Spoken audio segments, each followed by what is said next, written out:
Bismillahirrahmanirrahim.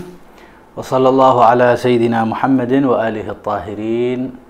Ayuhal ikhwah wal akhwat, sahabat YouTube, assalamualaikum warahmatullahi wabarakatuh. Alhamdulillah, segala puji hanya milik Allah yang masih berkenan untuk kita bisa bertemu kembali dalam revolusi Sayyidina Husain, mengkaji tentang Al-Husain, mengenal putra dari putri Fatimah, putri Rasulullah sallallahu alaihi wa alihi.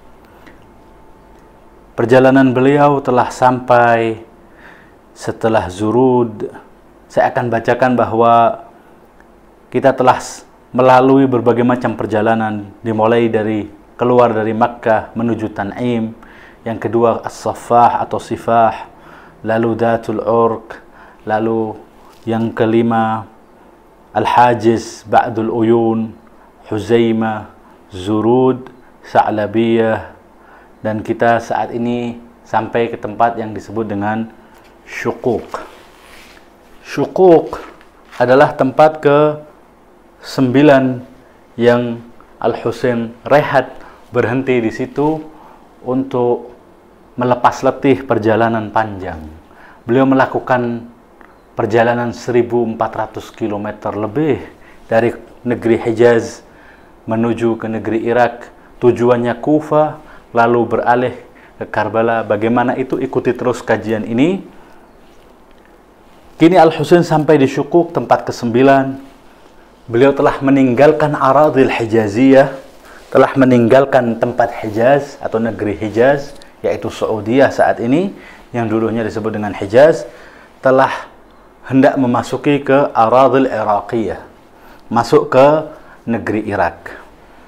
Syuquq huwa manzil min manazil Bani Asad, salah satu tempat ruang kepemilikan keluarga Bani Asad, yaitu klan atau keluarga daripada Habib ibn Mudahir, daripada Muslim ibn Ausaja al-Azdi. Banyak dari sahabat Al-Husain yang berjuang memberikan pembelaan kepada Al-Husain adalah mereka-mereka dari Bani Asad.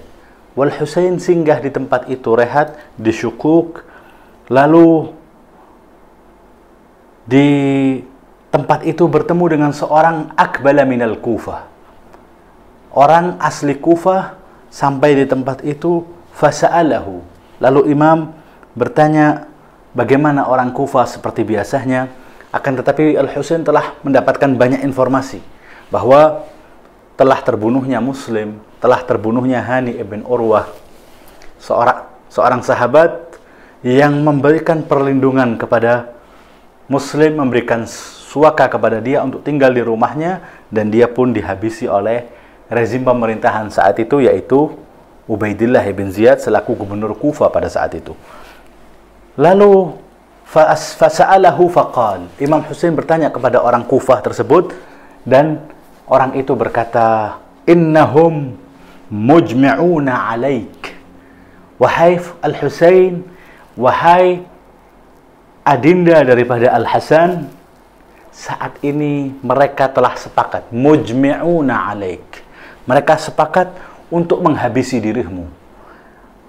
Alaik, bukan ilaika. Kalau mujmi'un ilaik, mereka sepakat untuk apa? Memberikan loyalitas, mendukungmu, membantumu. Akan tetapi ada mujmi'un alaik, saat ini dia hendak menghabisi. Mereka sepakat untuk menghabisi dirimu, menghancurkanmu, wahai Husain. Faqala Al-Husain, innal amra lillah yaf'alu ma yasha. Sungguh perkara itu hanya milik Allah. Allah lah yang akan melakukan dengan sekehendaknya, kehendak Allah Subhanahu wa taala. Wa rabbuna tabaraka wa taala wa huwa kulla yaumin fi sya'an. Dan Tuhan kamilah Allah yang selalu berada dalam kedudukannya, yang selalu berubah-ubah. Itulah Allah yang menentukan segala sesuatu. ketika Al-Husain di pagi harinya, di keesokan harinya meninggalkan tempat itu, beranjak ke tempat yang ke-10 yang dikenal dengan nama Zubalah. Wa huwa mawdhi'u bismi imra'ah. Itu adalah tempat dengan nama seorang imra'ah, seorang wanita. Namanya adalah ismuha Zubalah bintu Mas'ar min Amaliqah. Itu adalah nama seorang wanita, Zubalah binti Mas'ar.